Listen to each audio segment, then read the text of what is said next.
गंवार और मॉडर्न बहू का मेकअप। आप पागल तो नहीं हो गए हैं? एक गांव की अनपढ़ गंवार लड़की को हमारे घर की बहू बनाना चाहते हैं। लोग क्या कहेंगे, सोचा है आपने? मैं जितेंद्र से वादा कर चुका हूँ कि उसकी बेटी ही मेरे घर की बड़ी बहू बनेगी। अब मैं उसके आगे और कुछ नहीं सुनना चाहता। ओह गॉड, अब मैं आपको कैसे समझाऊं? मल्लिका राजेश को समझाने की काफी कोशिश करती है, लेकिन राजेश मल्लिका की एक नहीं सुनता और अपने बड़े बेटे आयुष का रिश्ता अपने गांव के दोस्त जितेंद्र की बेटी सरस्वती के साथ तय कर देता है। ऐसे ही समय गुजरता रहता है और शादी का दिन भी आ जाता है, जहां आयुष की शादी गांव की गंवार सरस्वती से होती है। वहीं छोटे भाई रनव की शादी शहर की पढ़ी लिखी मॉडर्न लड़की साक्षी से होती है। आओ मेरी सुंदर प्यारी मॉडर्न बहू, तुम्हारा स्वागत है तुम्हारे इस नए घर में। और तू क्या यहाँ घूंघट डाले खड़ी हुई है? तू भी आजा, तेरे लिए मैं अलग से इनविटेशन भिजवाऊं? घूंघट ओढ़े खड़ी बेचारी सरस्वती अपना लहंगा संभालते हुए घर के अंदर आती है। घूंघट करने की वजह से सरस्वती का पैर लहंगे में अटकता है और वो सीधा नीचे गिर जाती है, जिसे देख मल्लिका और साक्षी हंसने लगते हैं। अरे राम, हमारा कमर खत्म हो गई। ये क्या मम्मी जी, आप तो बहुत गिरी हुई बहू लाई हैं। अभी तो ये ढंग से घर में आई भी नहीं है और उससे पहले ही गिर गई। So funny. और ये कौन सी लैंग्वेज बोल रही है? इसकी लैंग्वेज भी बिल्कुल इसकी तरह फनी है। बहू ये गांव की देहाती लैंग्वेज बोल रही है। बहू को घर में आए हुए ठीक से 5 मिनट भी नहीं हुए हैं और तुम दोनों हो कि उसका मजाक उड़ा रही हो। राजेश साक्षी और मल्लिका को डांटकर सरस्वती को उठने में मदद कराता है। Mummy ji, I am so tired. हमारे रूम कहाँ है? मुझे आराम करना है। तेरा कमरा ऊपर वाले फ्लोर पर है। मैंने तेरे कमरे को खुद अपनी आंखों के सामने डेकोरेट करवाया है। तेरे कमरे का इंटीरियर डिजाइन, हर चीज तेरी पसंद की है। माँ जी, हमार कमरा कहाँ बा? तेरा कमरा ये सामने वाला है और बड़ी जल्दी हो रही है तुझे कमरे में जाने की। चुपचाप से पहले जाकर बर्तन धो, घर में बर्तनों का ढेर लगा हुआ है।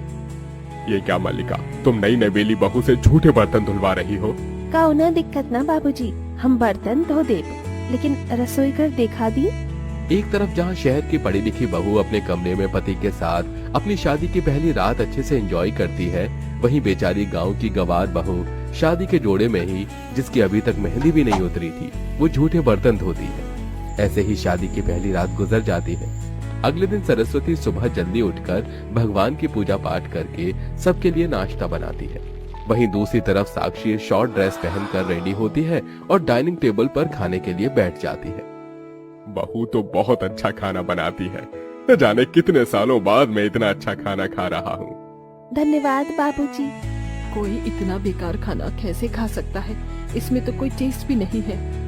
हाँ मम्मी जी, ऐसा खाना तो मेरा टॉय भी नहीं खाए। दोनों सास बहू सरस्वती का फिर से मजाक उड़ाने लगती है। साक्षी बेटा, आज शाम को तेरी मुंह दिखाई के लिए कुछ मेहमान आने वाले हैं, तो अच्छे से तैयार हो जाना। और तू मेरी गंवार बहू, तू भी ढंग की साड़ी पहनकर तैयार हो जाना। कम से कम मेरे मेहमानों के सामने तो नाक मत कटवाना। शाम होते ही जहां साक्षी के लिए शहर के सबसे बड़े ब्यूटिशियन आते हैं, उसका फेशियल, ब्लीच और बॉलीवुड HD मेकअप करते हैं, वहीं बेचारी सरस्वती। हमार कमरा में आईना नहीं खे, बिना आईना के हम कैसे मेकअप करब? और साक्षी भी हमरा के अपना कमरा में न आने देवत। माँ जी, तू क्या कहीं की महारानी है जो मैं तेरे लिए शीशा लगवाऊं? वैसे भी तुझ गंवार बहू को कौन ही देखेगा? बिना शीशा के ही तू अपना मेकअप कर ले।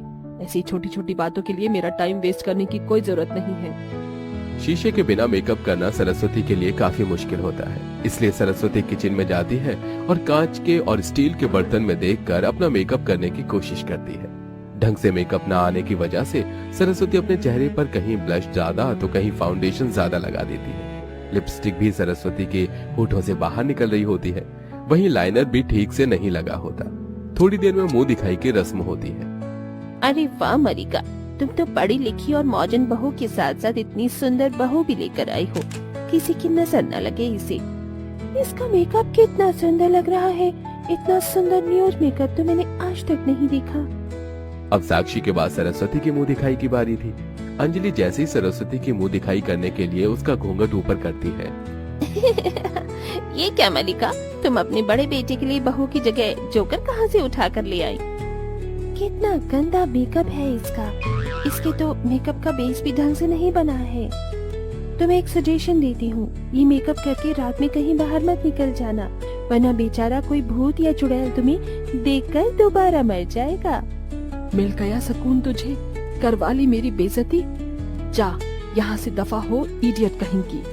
अपने घर वाले लोगों के मुंह से अपने मेकअप के बारे में इतनी बुरी बातें सुन सरस्वती रोते हुए अपने कमरे में चली जाती है। अरे भगवान, इमे हमार का गलती बा कि हमरा मेकअप करे के ना आवेला। जब से हम गांव से सबसे बढ़ रही त वहाँ केहू मेकअप न करते रहे, तब मेकअप कैसे जानत रहनी। सरस्वती के गांव से होने की वजह से मल्लिका और साक्षी सरस्वती को बिल्कुल पसंद नहीं करते थे और हमेशा उसे ताने देते रहते थे। हाल में तो अब साफ हो गई बा, हम साक्षी के कमरा साफ कर देनी।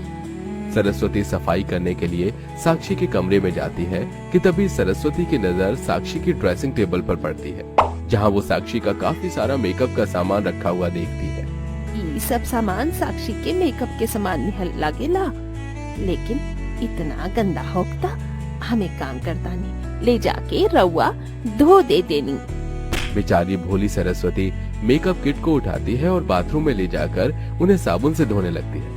पानी पड़ने की वजह से साक्षी का आई शेडो, कॉम्पैक्ट, ब्लशेस भीग जाता है। तभी वहाँ अचानक साक्षी आ जाती है। सरस्वती को अपने मेकअप का सामान धोता देख साक्षी उसे जोरदार थप्पड़ मार देती है। अनपढ़ गवार जाहिल औरत, तेरे सर में भेजा है या नहीं? मेकअप प्रोडक्ट्स को पानी में कौन धोता है? साक्षी, हम तो बस मेकअप धो के साफ करे के कोशिश करत रहनी। अरे मेरे सामने ये रोने धोने का नाटक मत कर। Get out from my room right now, understand? बेचारी सरस्वती रिश्ते में साक्षी से बड़े होते हुए भी कुछ नहीं कह पाती। ऐसे ही कुछ दिन गुजर जाते हैं और एक दिन जब साक्षी अपने कमरे में मेकअप कर रही होती है। साक्षी, तुम बहुत सुंदर मेकअप करत, का तू हमरा के भी मेकअप करके सिखाओ? ये मेकअप सीखना तुम गवारों की बस का नहीं है, ये तो हम बस पढ़े लिखे और मॉडर्न लोग ही कर सकते हैं। सरस्वती चाहे कितनी भी कोशिश कर ले, लेकिन उसकी सास और उसकी देवरानी उससे कभी भी अच्छा बर्ताव नहीं करते। ऐसे ही एक दिन जब सरस्वती अपने कमरे में बैठकर रो रही होती है कि तभी वहाँ राजेश आता है। अरे मेरी प्यारी बहू, रो क्यों रही है? बाबूजी, गांव के होकला के वजह से घर में केहू हमरा साथे बढ़िया व्यवहार ना करेला। हम अभी मेकअप करे के तरीका सिखावे के कहले रहनी, लेकिन माँ जी देर तक बाद वो हमरा के बहुत अपमान कइले। बस इतनी सी बात, तू एक काम क्यों नहीं करती? तू मेकअप क्लासेस ज्वाइन कर ले, फिर देखना कि कैसे तू कुछ ही महीनों में साक्षी से भी अच्छा मेकअप करेगी। सच्ची बाबूजी? सरस्वती घर के पास ही एक मेकअप क्लास ज्वाइन कर लेती है और मेकअप करने की ट्रेनिंग लेती है। कहाँ गई थी इतनी सुबह सुबह? मैं मेकअप क्लास में गई रहनी। देखा माँ जी, अब ये विलेज के गवार लोग मेकअप करना सीखेंगे। ये कहते हुए साक्षी और मल्लिका सरस्वती का बहुत मजाक उड़ाते हैं, लेकिन सरस्वती इस बार हार नहीं मानती और मेकअप सीखती है।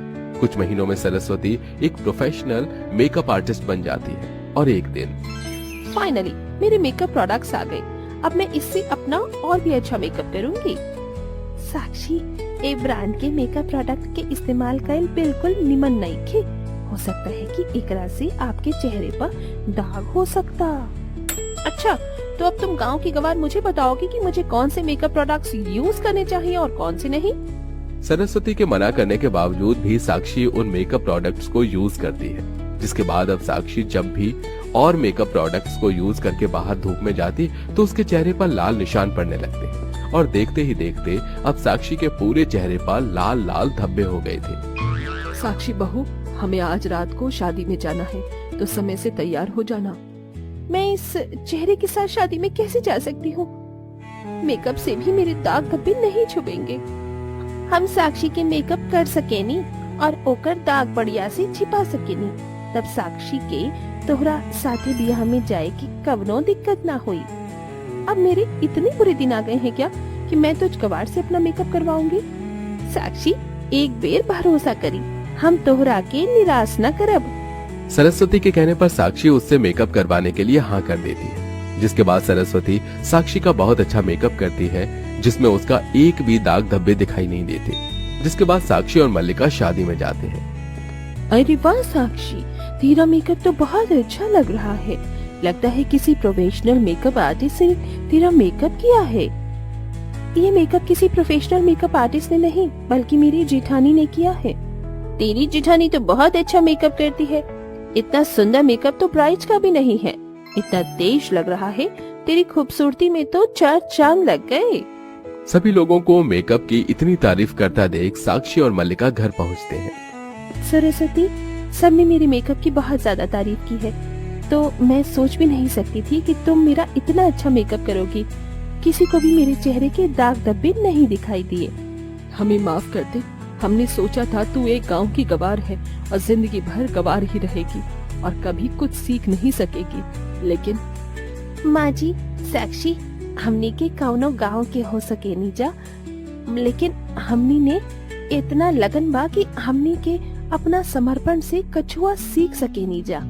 गांव के होकला के भा बरबर होकला के मतलब ई ना होकेला कि हमनी के अपना जीवन में कछुआ नहीं की कर सकत। जिसके बाद अब जहां साक्षी और मल्लिका सरस्वती को शहर के तौर तरीके के बारे में बताती है, वहीं सरस्वती साक्षी को मेकअप करना सिखाती है, जिससे अब वो सभी लोग साथ में खुशी खुशी रहते हैं।